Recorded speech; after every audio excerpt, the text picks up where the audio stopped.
Obito আসলে কি চেয়েছিল।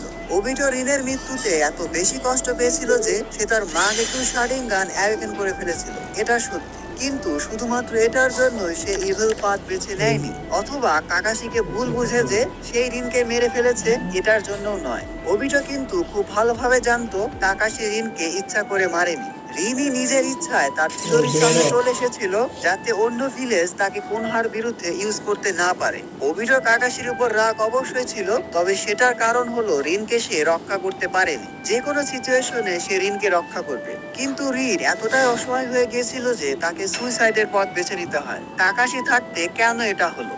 মূলত এই শিনোবি ওয়ার্ল্ড, তাদের চিন্তাধারা, যুদ্ধ বিবাদ সবকিছুকে ওবিটো একেবারে ডিস্ট্রয় করতে চেয়েছিল। কারণ ওবিটোর কাছে মনে হয়েছিল এগুলোই রিনকে মেরেছে, যেটা একদিক দিয়ে আসলেই সত্য।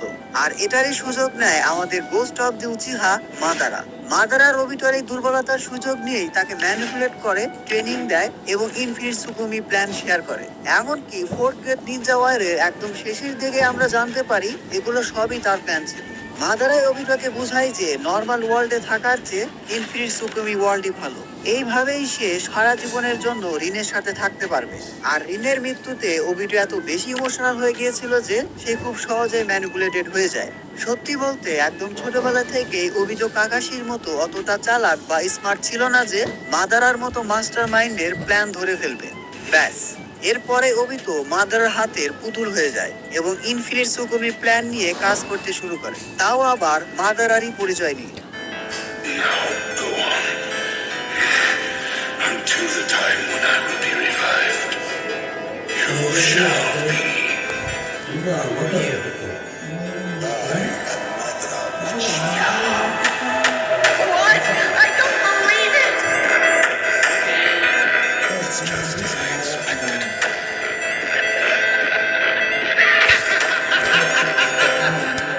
সো ওবিটো আসলে পুরো শিনোবি ওয়ার্ল্ডকেই ঠিক করতে চেয়েছিল, তবে সেটা শুধুমাত্র রিনের সাথে থাকার জন্য নয়, বরং পুরো পৃথিবীর মানুষকেই যাতে তার মতো এত কষ্ট পেতে না হয় এজন্য।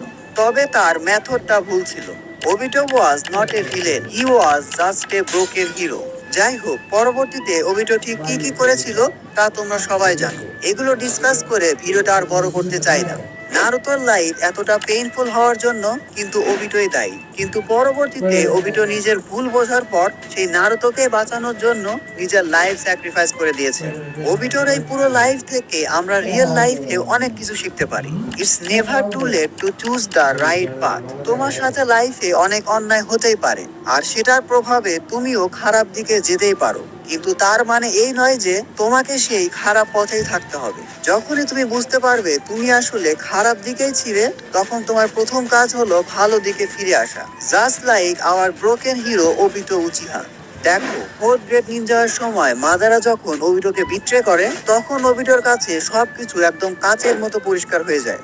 ওবিটো বুঝতে পারে সে কোনোহা ভিলেজ এবং তার নিজের পার্টনারদের সাথেই কতটা অন্যায় করেছে, এবং সে এই বিষয়টা শুধরেও নেয়। পরবর্তীতে বাকি সব শিনোবিদের সাথে মিলে সে মাদারাকে হারাতে হেল্প করে। এমনকি কাগুয়া ওতসুতসুকে হারানোর জন্য ওবিটো গুরুত্বপূর্ণ ভূমিকা পালন করেছিল।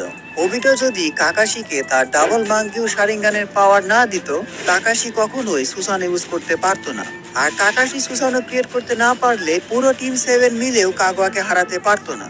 এমনকি নিশ্চিত মৃত্যু জেনেও সে কাকাশি এবং নারুতোকে নিজের লাইফ স্যাক্রিফাইস করে বাঁচিয়েছিল।